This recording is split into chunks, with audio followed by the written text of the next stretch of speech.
Iran സംഘർഷം തുടരുന്നതിനിടെ ലോകത്തെ ഏറ്റവും വലിയ വിമാനവാഹിനി കപ്പലായ USS ജെറാൾഡ് ആർ ഫോൾഡ് ഗൾഫിലേക്ക് എബ്രഹാം ലിങ്കൺ വിമാനവാഹിനി കപ്പലിന് പുറമെയാണ് മറ്റൊന്നുകൂടി അയക്കാനുള്ള തീരുമാനം.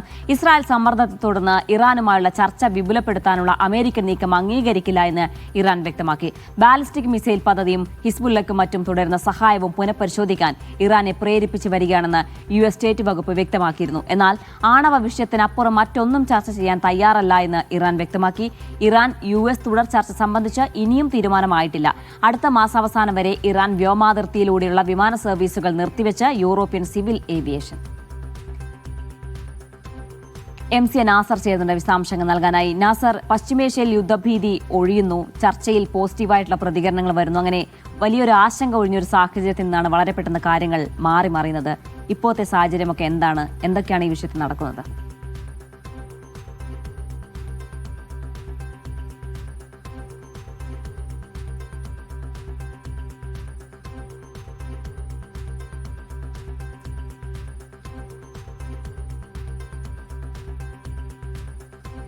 MC നാസറിലേക്ക് വരാം. ചില സാങ്കേതിക തടസ്സങ്ങളുണ്ട്. ഏതായാലും ഏറ്റവും പ്രധാനപ്പെട്ട കാര്യം ഇറാൻ US സംഘർഷം അത് ചർച്ചയിലൂടെ പരിഹരിക്കാൻ കഴിയുമോ എന്നതാണ്. അതിനിടയ്ക്ക് ഇസ്രായേലിന്റെ ഒരു കടന്നുവരവ് അതെങ്ങനെ ഈ ചർച്ചയെ ബാധിക്കുന്നു, ഇനി തുടർ ചർച്ചയുടെ കാര്യത്തിൽ എന്തൊക്കെ തീരുമാനങ്ങളാണ് ഉണ്ടാവുക, അമേരിക്കയുടെ നിലപാട് എങ്ങനെയാണ്, ഇസ്രായേലിന്റെ ഇടപെടൽ എങ്ങനെയാണ് ഈ ചർച്ചയെ ബാധിക്കുന്നത് എന്നൊക്കെയാണ് നമ്മൾ പരിശോധിക്കേണ്ടത്. ഏതായാലും ആണവ ചർച്ച മാത്രമാണ് നടക്കുക എന്നാണ് ഇറാൻ പറയുന്നത്. MC നാസറിലേക്ക് പോവുകയാണ്. നാസർ, തുടരാം.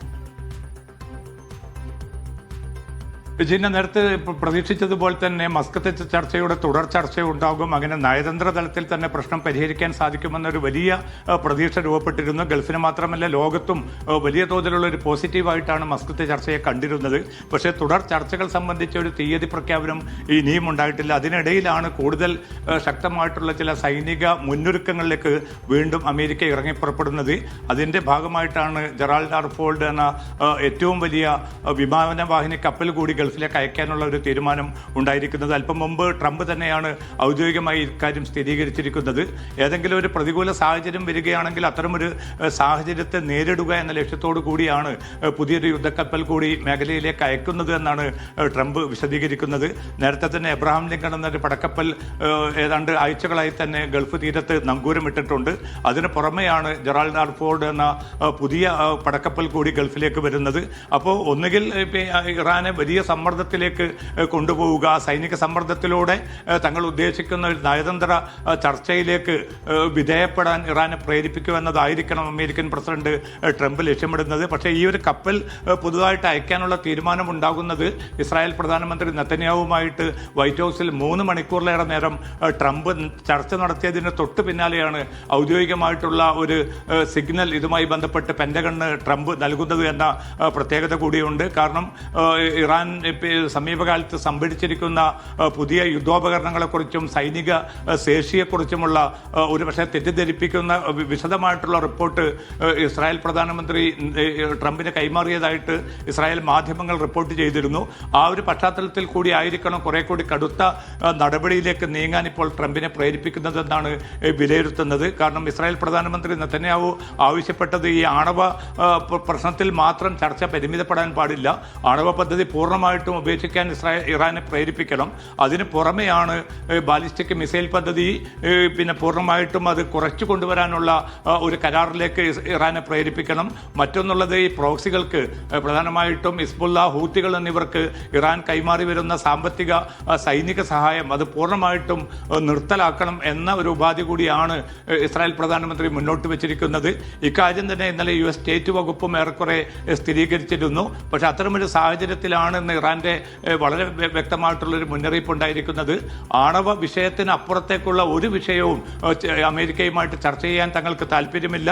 അത്തരമൊരു ചർച്ച അടിച്ചേൽപ്പിച്ചാൽ പോലും അത് അംഗീകരിക്കാനാവില്ല എന്ന വളരെ കൃത്യമായിട്ടുള്ളൊരു നിലപാടിലേക്ക് ഇറാനും എത്തിച്ചേരുകയാണ്. അതുകൊണ്ട് തന്നെ അടുത്ത് നടക്കുന്ന ചർച്ചയിൽ ഈ ആണവ വിഷയത്തിനൊക്കെ അപ്പുറത്തേക്കുള്ള ചർച്ചകൾ കൊണ്ടുവരാൻ അമേരിക്ക ആഗ്രഹിക്കുകയാണെങ്കിൽ തീർച്ചയായിട്ടും ഇറാൻ അതിന് എതിരായിട്ടുള്ള ഒരു നിലപാട് സ്വീകരിക്കും.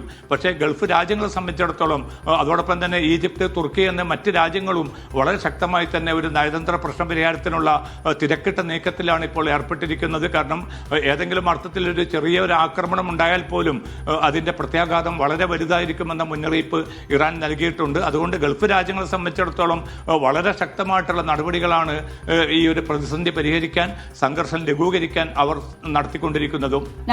ഇസ്രായേലിന്റെ ഇടപെടലോടുകൂടിയാണ് ഈ ചർച്ചയിൽ ഒരു തീരുമാനമാകാതെ ഇപ്പോൾ തുടർ ചർച്ച പോലും വളരെ പെട്ടെന്ന് ഉണ്ടാകുമെന്നാണ് നമ്മൾ പ്രതീക്ഷിച്ചത്. അതിൽ ഇസ്രായേലിന്റെ ഇടപെടലോടുകൂടിയാണ് അത് അവിടെ നിന്നത് എന്നാണ് മനസ്സിലാക്കുന്നത്. ഇപ്പോൾ മധ്യസ്ഥ രാജ്യങ്ങളുടെ ഒരു ശ്രമം എങ്ങനെയാണ് ഈ പ്രശ്നം പരിഹരിക്കാൻ, അല്ലെങ്കിൽ അടുത്ത ചർച്ചയ്ക്കുള്ള നീക്കം എങ്ങനെയാണ് മധ്യസ്ഥ രാജ്യങ്ങൾ നടത്തുന്നത്? അമേരിക്കയുടെ ഈ നിലപാടിന് ഏത് നിമിഷവും ആക്രമിക്കുക എന്നൊരു നിലപാട് കൂടി അമേരിക്കയ്ക്കുള്ളതുകൊണ്ട് അത് ഒരു ആശങ്കപ്പെടുത്തുന്ന കാര്യമാണോ? ജിന, ഇതിലിപ്പോൾ നേരത്തെ തുർക്കിയൊക്കെ ഇന്നലെ വ്യക്തമാക്കിയത് നയതന്ത്ര ഈ ചർച്ചയിൽ വലിയ പുരോഗതിയുണ്ട്, ഇറാനും അമേരിക്കയും വിട്ടുവീഴ്ചകൾക്ക് തയ്യാറാവുന്ന ഒരു സാഹചര്യം ഉണ്ടായിട്ടുണ്ട് എന്നാണ്. ആ നിലയ്ക്ക് പോവുകയാണെങ്കിൽ തീർച്ചയായിട്ടും, കാരണം യുറേനിയം സമ്പുഷ്ടീകരണത്തിന്റെ തോത് കുറയ്ക്കാൻ തങ്ങൾ ഒരുക്കമാണ്. തങ്ങൾക്ക് മേൽ നേരത്തെ അമേരിക്കയും മറ്റ് യൂറോപ്യൻ രാജ്യങ്ങളും അടിച്ചേൽപ്പിച്ച ഉപരോധം പിൻവലിക്കുകയാണെങ്കിൽ യുറേനിയം സമ്പുഷ്ടീകരണത്തിന്റെ തോത് പരമാവധി ഗണ്യമായിട്ട് ചുരുക്കാൻ തങ്ങൾ ഒരുക്കമാണ്. ആണവായുധങ്ങൾ സ്വന്തമാക്കുക എന്നത് രാജ്യത്തിന്റെ ലക്ഷ്യം ല്ല, അത് രാജ്യത്തെ സംബന്ധിച്ചിടത്തോളം നിഷിദ്ധമായിട്ടുള്ളൊരു കാര്യമാണ്.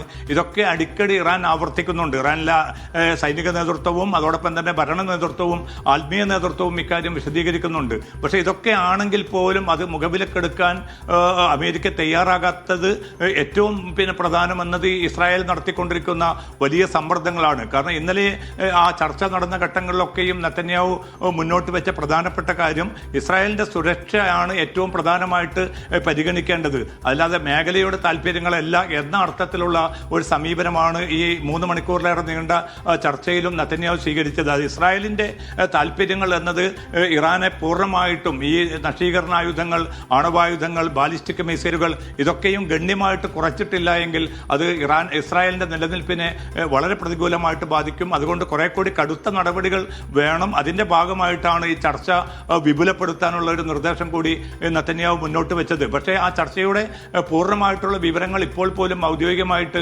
അമേരിക്കയോ ഇസ്രായേലോ വെളിപ്പെടുത്തിയിട്ടില്ല. എന്തായാലും ഒരു കാര്യം ഉറപ്പാണ്, ആ ചർച്ചയ്ക്ക് പിന്നാലെയാണ് ഈ പുതിയ ഒരു പടക്കപ്പൽ കൂടി മേഖലയിലേക്ക് അയക്കാനുള്ള ഒരു തീരുമാനം ട്രംപ് കൈക്കൊണ്ടിരിക്കുന്നത്. അത് ഏറ്റവും ഏതൊരു സാഹചര്യം വന്നുപെട്ടാൽ ആ സാഹചര്യത്തെ നേരിടാൻ മാത്രമാണ് എന്ന് ട്രംപ് വിശദീകരിക്കുന്നുണ്ടെങ്കിൽ പോലും ഇത് ഇറാനുള്ള വളരെ ശക്തമായിട്ടുള്ളൊരു മുന്നറിയിപ്പാണ്. കാരണം നയതന്ത്ര ചർച്ച പരാജയപ്പെടുകയാണെങ്കിൽ, ഒരു കരാറിലേക്ക് എത്താൻ പറ്റാതെ വരികയാണെങ്കിൽ തീർച്ചയായിട്ടും മറ്റ് വഴികളും തങ്ങൾക്ക് മുമ്പിൽ ഉണ്ടാകുമെന്ന ഒരു മുന്നറിയിപ്പ് കൂടിയാണ് ട്രംപ് ഈ ഒരു നീക്കത്തിലൂടെ നടത്തുന്നത്. പക്ഷേ മേഖലയിലെ രാജ്യങ്ങളെ സംബന്ധിച്ചിടത്തോളം അവർ നടത്തിക്കൊണ്ടിരിക്കുന്ന നയതന്ത്ര നീക്കങ്ങൾ വളരെ ശക്തമായി തന്നെ തുടരുമെന്ന കൃത്യമായിട്ടുള്ള ഒരു വിശദീകരണമാണ് ഖത്തറും ഈജിപ്തും തുർക്കിയും അതോടൊപ്പം തന്നെ UAE ഉൾപ്പെടെയുള്ള ഒമാൻ ഉൾപ്പെടെയുള്ള രാജ്യങ്ങളും നൽകിക്കൊണ്ടിരിക്കുന്നതും. ശരി നാസർ, ഏതായാലും ഈ വിഷയത്തിൽ ഇനി എങ്ങനെയാണ് തുടർ ചർച്ച? ഈ യുദ്ധഭീതി പശ്ചിമേഷ്യയിൽ ഒഴിയുമോ? ഈ ഇസ്രായേലിന്റെ ഇടപെടൽ എങ്ങനെയാണ് കാര്യങ്ങൾ വഷളാക്കുന്നത്? അമേരിക്കയുടെ നിലപാട് ഇനി എന്തായിരിക്കും എന്നതൊക്കെയാണ് നമ്മൾ ഉറ്റുനോക്കുന്നത്. വരും ദിവസങ്ങളിൽ അതിലൊരു വ്യക്തത വരുമെന്നാണ് നമ്മൾ പ്രതീക്ഷിക്കുന്നത്. MC നാസറാണ് വിശദാംശങ്ങൾ നൽകിയത്.